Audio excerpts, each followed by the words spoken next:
For years, it was a name synonymous with weed killing, but more recently, Roundup has also become a cause for concern, a chemical mentioned in several high-profile lawsuits. Now that concern has come home to roost here in Colorado Springs, where it's being used in parks not far from where children play.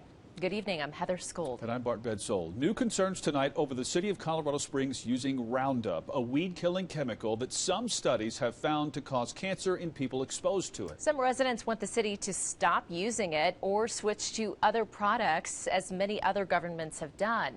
KRDO News Channel 13's Scott Harrison is live at the Westside Community Center, where Playground started this latest public outcry. Scott.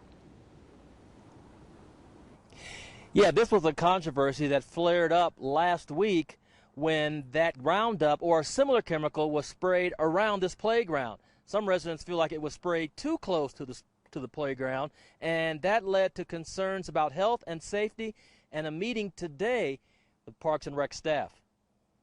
The continuing controversy about whether Roundup causes cancer and is too dangerous to use for weed control brought a dozen people to City Parks and Rec headquarters Monday, hoping to convince Colorado Springs leaders to stop using the product. I'm here because this shouldn't be done in any of our parks, in any of our medians. I'm here for the whole city, not just to protect the west side. Some citizens want the city to do what Manitou Springs did, shifting to organic weed control products and more manual weed pulling. See what Boulder is doing. They're way ahead. I know you guys are doing a good job and you're trying to restrict, but these guys are way ahead of you. Colorado Springs Parks and Rec says given the city's size and amount of parkland to maintain, it's not feasible to drop Roundup immediately. It's a daunting task that we have, and it's challenging financially and some other things, but we're up to it, and we're going to continue to move towards what we'd consider to be economical and environmentally sensitive solutions. Despite the debate over Roundup's health risks, it's still approved for use by the state and federal government.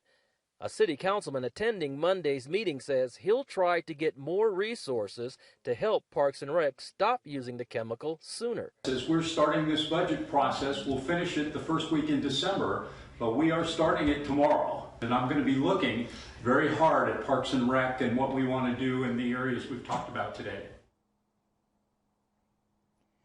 Now, other suggestions from those concerned citizens today include putting up more signs to make it clear where and when an area is being treated with that weed killer, and also to get more volunteers to help out with weed pulling in parks and open spaces. We are live on the west side of Colorado Springs. Scott Harrison, KRDO News Channel 13.